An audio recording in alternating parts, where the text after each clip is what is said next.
आज कार्यक्रम प्रसंगवश में वरिष्ठ पत्रकार रमेश शर्मा करेंगे साल का सबसे बड़ा विश्लेषण। क्या पश्चिम बंगाल में ममता बनर्जी इस्तीफा नहीं देंगी? उधर 9 मई को राज तिलक की तैयारियां जोरों पर है। क्या सियासत में कोई बड़ा उलटफेर होने वाला है? राजस्थान की राजनीति फिर से सुलग उठी है।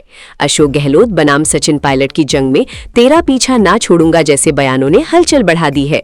वहीं अमित शाह की खुद ऑब्जर्वर बनने के पीछे क्या गहरी रणनीति है?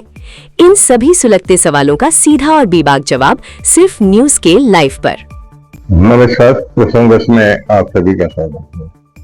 प्रसंगवश में जिस तरह से आपने कल देखा था कि बंगाल के चुनाव के परिणाम चौंकाने वाले आए, उसी तरह से आज एक और खबर चौंकाने वाली आई है।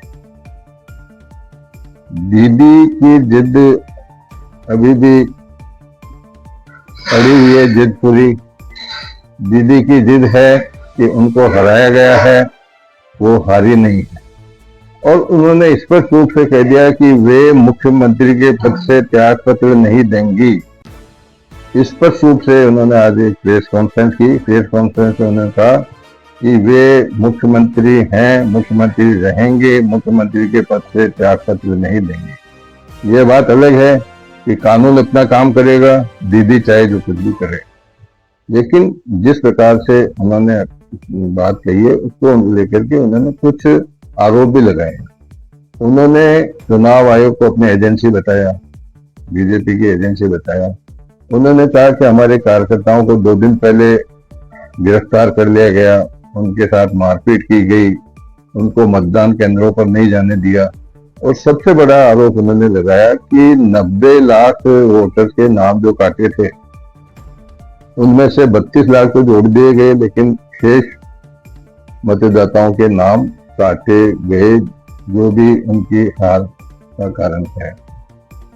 उन्होंने कहा कि जो हमारे बंगाल सरकार के अधिकारी थे उन पर उनको विश्वास नहीं था। उन्होंने बाहर से अधिकारी बुलाए और इस तरह की व्यवस्था की कि चुनाव नहीं है, चुनाव में दीदी को हराना है और मैं अपने आप को हारी हुई नहीं मानती हूँ, इसलिए मैं त्यागपत्र नहीं दूंगी। उन्होंने स्पष्ट कहा कि अब मेरे पर किसी प्रकार का अंकुश भी नहीं है, मैं अब स्वतंत्र हूँ। और स्वतंत्र रूप से पहले मैं मुख्यमंत्री थी तो मुख्यमंत्री के रूप में मुझे कई मर्यादाओं का ध्यान रखना पड़ता था, लेकिन अब मैं स्वतंत्र रूप से सरकार के विरोध में खड़ी होंगी, आम नागरिकों के हित के लिए काम करूंगी। और सबसे बड़ा दावा किया, चाहे जो विपक्षी दल जो गठबंधन है विपक्षों का, उसमें उनके सहमति नहीं रही हो, चुनाव में भी नहीं रही हो, लेकिन उन्होंने कहा कि सोनिया गांधी, राहुल गांधी, केजरीवाल और अखिलेश यादव का भी मेरे पास में फोन आया है, उन्होंने मुझे समर्थन दिया। उन्होंने दीदी ने कहा कि अखिलेश यादव ने तो कहा कि मैं आज ही आ जाता हूँ कलकत्ता, लेकिन मैंने उन्हें कहा कि आज नहीं, अब कल। सबसे बड़ा आरोप उन्होंने लगाया कि मुझे खुद को, यानी कि मुख्यमंत्री को खुद को मतदान केंद्र में जाने से रोका गया और उनके साथ में मारपीट की गई, उनके पेट पे लात भी मारी गई। वो आरोप पहले भी लगाए थे जिसमें उन्होंने आज रिपीट किया। ये बात अलग है कि कानून अपना काम करे। दीदी इस्तीफा नहीं देती है तो सरकार बनने में कोई योगदान नहीं होगा, क्योंकि जो बंगाल की 17वीं विधानसभा है वो उसका कार्यकाल 7 मई को, यानी कि परसों उसका कार्यकाल समाप्त हो रहे हैं और राज्यपाल को अधिकार है कि वो विधानसभा को भंग कर सकते हैं। और ऐसी स्थिति में जो विधायक हैं उनकी विधायकी भी खत्म हो जाएगी। और उस वक्त चुनाव आयोग भी जीते हुए विधायकों की सूची राज्यपाल को सौंपेगा, जिसके बाद में राज्यपाल नई सरकार बनाने के लिए आमंत्रित कर सकते हैं। इसकी लेकर के तैयारी भी हो चुकी है। बताया जा रहा है कि 9 मई को नए मुख्यमंत्री की शपथ होगी बंगाल में, पहले भाजपा के मुख्यमंत्री। हालांकि भाजपा को 2011 में 0 सीट मिली थी, 2021 में उनको 77 सीट मिली और इस बार 77 सीट के आसपास ही दीदी निपट गई। लेकिन भाजपा 200 पार करेगी।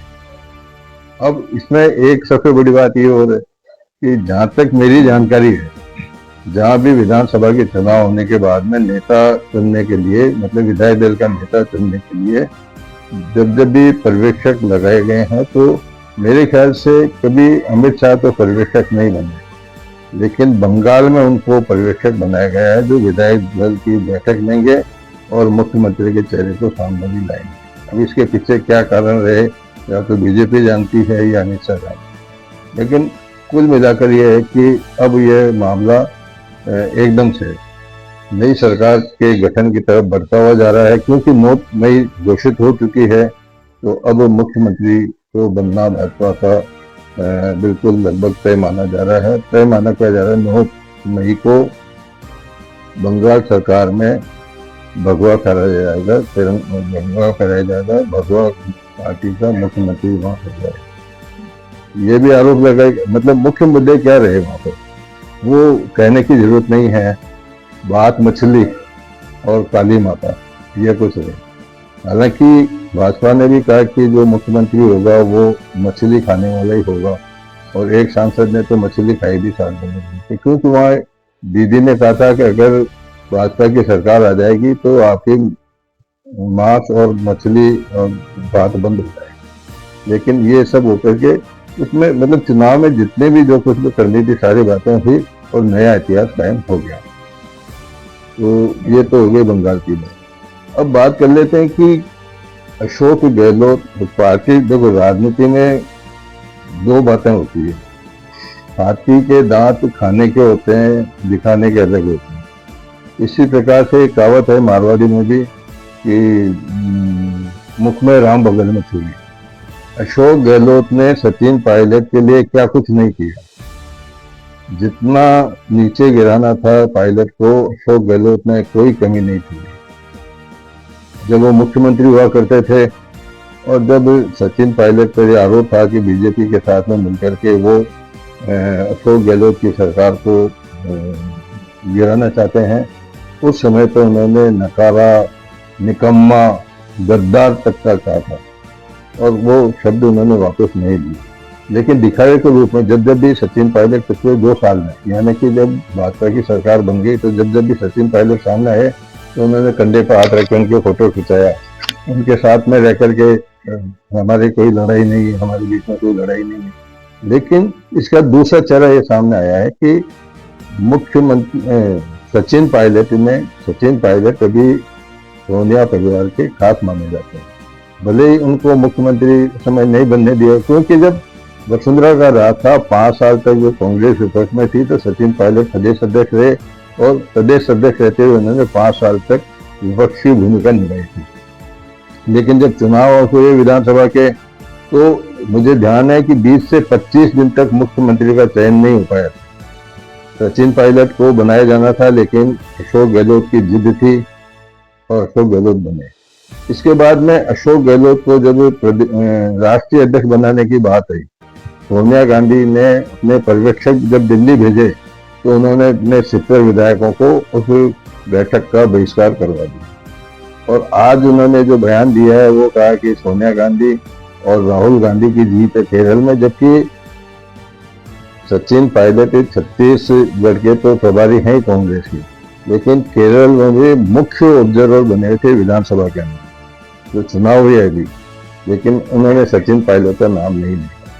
अब नाम लेने में क्या दिक्कत है, अगर आप दिल से उनको चाहते हो तो नाम लो ना। सचिन पायलट ने काम किया है, जीत हुई है वहां पर, केरल में सरकार बनी है, लेकिन मैंने कहा नहीं, राजनीति है, राजनीति में दिल में क्या होता है, मुंह पे क्या होता है, ये सारी चीजें हैं। कुल मिलाकर के जो 2 मुद्दे आज बड़े थे वो मैंने आपके सामने रखा है, और दीदी ने भले ही कह दिया हो कि मैं इस्तीफा नहीं दूंगी, लेकिन वो 9 तारीख से पहले मुख्यमंत्री नहीं रहेंगी। हो सकता है कि 7 तारीख को जब विधानसभा भंग हो जाएगी, विधायकी चली जाएगी, तो एक दिन के लिए वो कार्यवाहक मुख्यमंत्री के रूप में रह करके 9 तारीख को नए मुख्यमंत्री की जांच हो जाएगी। यह बात अलग है कि मुख्यमंत्री के लिए वहाँ 5 नाम है, जिसमें शुभेंदु अधिकारी का नाम प्रमुखता से बताया जा रहा है। देखने वाली बात होगी कि ये ताज किसके सिर पर होगा। आज के प्रसंग को विराम देते हैं, कल फिर किसी प्रसंग के साथ मैं आपके सामने उपस्थित होऊंगा। तब तक के लिए नमस्कार।